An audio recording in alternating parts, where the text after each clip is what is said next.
शेतकऱ्यांसाठी आताची सर्वात महत्त्वाची बातमी सरकारच्या माध्यमातून दिलेली आहे। सरसकट पीक विमा हेक्टरी 20,000 रुपये शेतकऱ्यांच्या खात्यामध्ये जमा होणार आहे। यादी आता शेतकऱ्यांसाठी प्रसिद्ध करण्यात आलेली आहे। क्रॉप इन्शुरन्स लिस्ट 2025 बऱ्याच दिवसापासून शेतकरी पीक विमा 2022 ते 2025 या पीक विम्याची वाट पाहत होते, परंतु शेतकऱ्यांच्या खात्यामध्ये कसल्याही प्रकारे रक्कम जमा झाली नव्हती। परंतु आज अखेर शासनाच्या माध्यमातून मोठी बातमी समोर आलेली आहे। तर मग शेतकरी बांधवांनो, चला तर जाणून घेऊया की नेमकं तुम्हाला पीक विमा कधी मिळणार व केव्हा मिळणार। बऱ्याच दिवसापासून तर फक्त अफवा सुटले आहे की नेमकं बघा पीक विमा आता येणार, उद्या येणार अशा अफवा सुटल्या होत्या, परंतु आज सरकारच्या माध्यमातून अधिकृत अशी माहिती मिळाली आहे। चला तर पाहून घेऊया पीक विमा शेतकऱ्यांच्या खात्यामध्ये कधी जमा होणार आहे। अखेर आजपासून पीक विम्याचे वाटप सुरू झाले आहे। शेतकरी बांधवांनो, 13 जिल्ह्यामधील शेतकऱ्याला आज प्रति हेक्टरी 15,000 रुपये असा निधी त्यांच्या खात्यामध्ये आज जमा होणार आहे। राज्यातील मंत्रिमंडळाने निकष आणि तिथी जारी करून नुकसान झालेल्या पिकांची भरपाई देण्याचा निर्णय आज जाहीर केलेला आहे। तुमचा पीक विमा तुमच्या बँकेमध्ये जमा झाला आहे का हे तपासण्यासाठी आता लगेच यादी पाहून घ्या। बघा, तुम्हाला पीक विमा कसा तपासायचा आहे, तुमच्या अकाउंटमध्ये पैसे आले आहेत की नाही हे कसं चेक करायचं ते देखील आपण पुढे व्हिडिओमध्ये पाहूनच घेऊया। महाराष्ट्रामधील सर्व जिल्ह्यांसाठी पीक विम्याची दुसरी यादी आता सरकारच्या माध्यमातून जाहीर झाली आहे। बघा शेतकरी बांधवांनो, 2 टप्पे पीक विम्यामध्ये करण्यात आलेले होते। 25% अग्रिम शेतकऱ्याला मिळालेला नाही, हे सर्व शेतकऱ्याला माहीत आहे। फक्त 25% अग्रिम हे 25% शेतकऱ्याला मिळाला, परंतु 75% शेतकरी आतापर्यंत वंचित आहे। त्या शेतकऱ्याला आज दिलासा मिळणार आहे। शेतकऱ्यांसाठी ही एक मोठी खुशखबर आहे, कारण आता सरसकट पीक विमा मिळणार आहे। पीक विम्याची वाट पाहणाऱ्या शेतकऱ्यांची प्रतीक्षा अखेर आज संपलेली आहे। आज या 13 जिल्ह्यांमध्ये शेतकऱ्यांच्या खात्यामध्ये टोटल 15,000 रुपयांचा पीक विमा जमा होत आहे। बघा शेतकरी बांधवांनो, सकाळपासूनच पीक विमा रक्कम तुमच्या खात्यामध्ये जमा व्हायला सुरू झाली होती, परंतु शेतकरी बांधवांनो बघा तुमच्या खात्यामध्ये आतापर्यंत निधी आला नाही, तर ती एक तांत्रिक अडचण आली होती। परंतु बघा शेतकरी बांधवांनो, आता रात्रीचे बघा शेतकरी बांधवांनो 6 किंवा 12 वाजेपर्यंत तुमच्या खात्यामध्ये निधी जमा होत आहे, अशी महत्त्वाची बातमी शासनाच्या माध्यमातून देण्यात आली आहे। तर काही शेतकऱ्याला दुपारी 2 वाजला, बघा 2 वाजले की तुमच्या खात्यामध्ये निधी येणार आहे, असं महत्त्वाची माहिती शासनाच्या माध्यमातून आलेली आहे। तर ते महत्त्वाचे 13 जिल्हे पाहून घेऊया, ज्या 13 जिल्ह्यामध्ये सरकारच्या माध्यमातून आज निधी जमा होत आहे। तर बघा शेतकरी बांधवांनो, बऱ्याच दिवसापासून अफवा सुटल्या होत्या, अफवांवर कसल्याही प्रकारे विश्वास ठेवू नका। आता पीक विमा किती मिळणार असा प्रश्न सर्व शेतकऱ्यांचा असतो।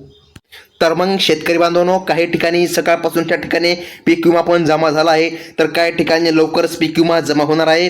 बघा 2,000 रुपयांपासून तर 15,000 रुपयापर्यंत पीक विमा शेतकऱ्यांच्या खात्यामध्ये जमा होणार आहे। बऱ्याच दिवसापासून मुहूर्तच लागला नव्हता शेतकऱ्यांच्या खात्यामध्ये पीक विमा जमा व्हायला, परंतु आज सरकारच्या माध्यमातून एक मोठी आणि अत्यंत महत्त्वाची आणि खुशखबर तुम्हाला आज मिळालेली आहे। सरकारच्या माध्यमातून आज तुमच्या अकाउंटमध्ये बघा टोटल 15,000 रुपयापर्यंत निधी आज जमा होणार आहे। तर मग शेतकरी बांधवांनो, फक्त या 13च जिल्ह्यामध्ये सरकारच्या माध्यमातून निधी जमा होत आहे। तर बघा ते 13 जिल्हे आता आपण लगेच पाहून घेऊया। तर बघा आता सरसकट सर्वांना पीक विम्याचे वाटप केले जाणार आहे। आज या 13 जिल्ह्यांसाठी पैसे मंजूर पण करण्यात आले आहे। बघा तुमचे नाव यादीमध्ये आहे का? प्रति हेक्टरी 15,000 रुपये या 13 जिल्ह्यासाठी सरकारच्या माध्यमातून मंजूर करण्यात आले आहे। कृषी मंत्री माणिकराव कोकाटे, बघा शेतकरी बांधवांनो, हे आता या पदावर नाहीत, त्यांना हटवण्यात आलेलं आहे। कृषी मंत्री माणिकराव कोकाटे हा जो काय मंत्री होता, त्या मंत्र्यामुळे बरीचशी गडबड अशी झाली होती, पीक विमा शेतकऱ्याला मिळाला नव्हता, परंतु आता त्यांच्या जागेवर बघा कृषी मंत्री दत्ताभाऊ भरणे हे साहेब आलेले आहे। बघा त्यांनी आज स्पष्टपणे माहिती दिली आहे, राज्यातील सर्व शेतकऱ्याला आज मोठा दिलासा मिळत आहे।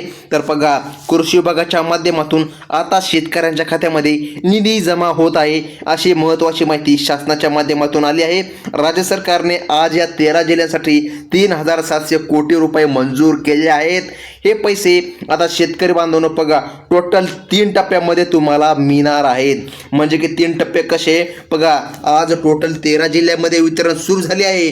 उद्या पुन्हा काही जिल्ह्यामध्ये आणि परवा पुन्हा काही जिल्ह्यामध्ये असे मिळून बघा आपल्या राज्यामधील एकूण 36 जिल्ह्यामध्ये वितरण होणार असे सरकारच्या माध्यमातून सांगण्यात आलं आहे. तर बघा पीक विम्यामध्ये बरेचसे घोटाळे झाले होते. शेतकऱ्याला पीक विमा मिळाला नव्हता. आणखीन असेच घोटाळे बरेच झाले होते. अर्धाची छाननी पण सुरू होती. बऱ्याच शेतकऱ्यांनी चुकीच्या पद्धतीने पीक विम्याचा लाभ घेण्यासाठी पीक विमा फॉर्म भरला होता. एका शेतकऱ्याने 2-2 वेळेस पीक विमा फॉर्म भरला होता. अशा प्रकारच्या चुका ज्या शेतकऱ्याला केल्या आहे त्यांना पीक विमा मिळणार नाही असे सरकारच्या माध्यमातून सांगण्यात आलं आहे. आता शेतकरी बांधवांनो बघा आता जे काय चुकीच्या बातम्या या ठिकाणी आल्या होत्या, पीक विमा आता येईल नंतर येईल, परंतु शेतकऱ्याला पीक विमा मिळाला नव्हता. तर बघा आता त्या सर्व बातम्यांना ब्रेक लागलेला आहे. कारण की शेतकरी बांधवांनो बघा अर्धाच्या छाननीमध्ये असं निदर्शनास आलं आहे पीक विम्यामध्ये घोटाळ्यामध्ये सर्वात प्रथम क्रमांकाचा जो काय जिल्हा आहे तो बीड जिल्हा आहे. बीड जिल्ह्यामध्ये बघा बऱ्याच प्रकारे पीक विम्यामध्ये घोटाळे करण्यात आले होते. त्यामुळे पीक विम्यापासून बरेच शेतकरी वंचित राहिले होते. परंतु आता तसे होणार नाही. कारण आता कृषी मंत्री माणिकराव कोकाटे नाहीत तर कृषी मंत्री दत्ताभाऊ भरणे हे बऱ्याच दिवसापासून पदावर आलेले आहे. तर मग आता शेतकरी बांधवांनो सर्वात महत्त्वाचं म्हणजे की 15,000 रुपयांचा पीक विमा तुम्हाला मिळवायचा असेल तर 13 जिल्ह्यांचा GR आता पाहून घ्या. हे बघा प्रति हेक्टरी 15,000 रुपये आजपासून जमा होणार आहेत. बघा शेतकरी बांधवांनो काही असे जिल्हे आहे ज्या जिल्ह्यांचे अर्ध्याचे काम अजून पण सुरू आहे. तर मग ते देखील आपण नंतर बघूया. परंतु शेतकरी बांधवांनो बघा या घोटाळ्यामध्ये बीड जिल्ह्याचे नाव सर्वात अगोदर आले आहे. तर आपण सर्वात प्रथम बघा बँकांची यादी व जिल्ह्यांची यादी पाहून घेऊया. तुम्हाला कोणत्या बँकेमध्ये निधी जमा होईल ते देखील आपण पाहून घेऊया. तर मग शेतकरी बांधवांनो बघा तुम्हाला आता KYC करूनच घ्यावं लागेल. KYC झाल्यावर तुमच्या खात्यामध्ये निधी जमाच होणार आहे असे सरकारने स्पष्टपणे सांगितलं आहे. जर तुमची KYC असेल तर 13 जिल्ह्यामध्ये आज निधी जमा होत आहे. तर मग शेतकरी बांधवांनो चला त्या जिल्ह्यांची यादी व या ठिकाणी बँकांची यादी तसेच पिकांची पण यादी आता पाहून घेऊया. बघा बाजरी ज्वारी हे जे का पीक आहे या पिकाला 5,000. तर कांदा मूग बघा आणि उडीद हे जे काय असे पीक आहे याला 10,000. तर 15,000 रुपये कापूस आणि सोयाबीन अशा पिकांना भरपाई मिळणार आहे अशी माहिती आज राज्य शासनाच्या माध्यमातून आलेली आहे. आता सर्वात प्रथम शेतकरी बांधवांनो आपण ते जिल्हे पाहून घेऊया ज्या जिल्ह्यामध्ये सरकारच्या माध्यमातून आज निधी जमा होत आहे. बघा शेतकरी बांधवांनो आता बऱ्याचशा शेतकऱ्यांनी बाजूची जमीन दाखवून गायरान जमीन दाखवून म्हणजे बघा शेतकरी बांधवांनो अशी पडक जमीन दाखवून पीक विम्याचा लाभ घेतला आहे. त्यामुळे पीक विमा शेतकऱ्याला मिळालेला नव्हता. चुकीचे फॉर्म भरण्यात आले होते.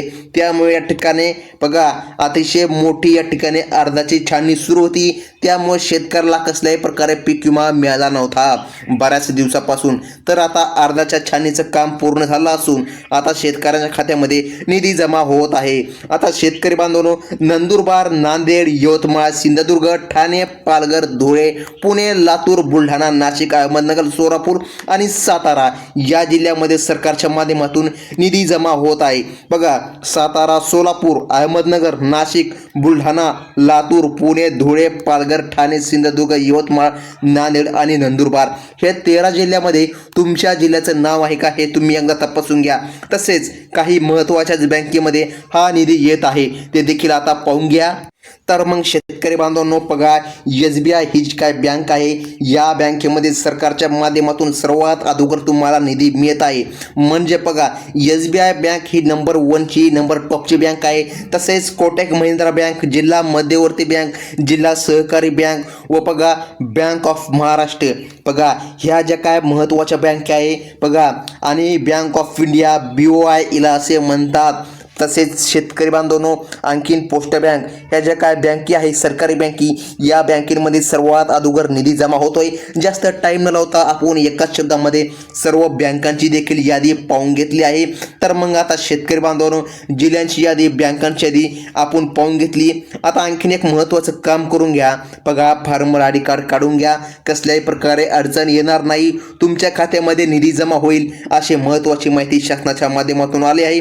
तर शेतकरी बांधवांनो, ही होती सर्वात मोठी बातमी. व्हिडिओ कसा वाटला मेसेज करून नक्की कळवा. काही अडचण असेल तरी पण मेसेज करा, जर अडचण नसेल तरी पण मेसेज करा. परंतु शेतकरी बांधवांनो, एक मेसेज करून जा, कारण तुम्ही जर एक मेसेज जर केला तर बघा आम्हाला नेमकं कळते शेतकऱ्यांची काय अपेक्षा आहे, शेतकऱ्याला पीक विम्याबद्दल काही प्रॉब्लेम आहे का, जर असेल तर त्यावर आपण पुढील व्हिडिओ नक्कीच बनवू. धन्यवाद.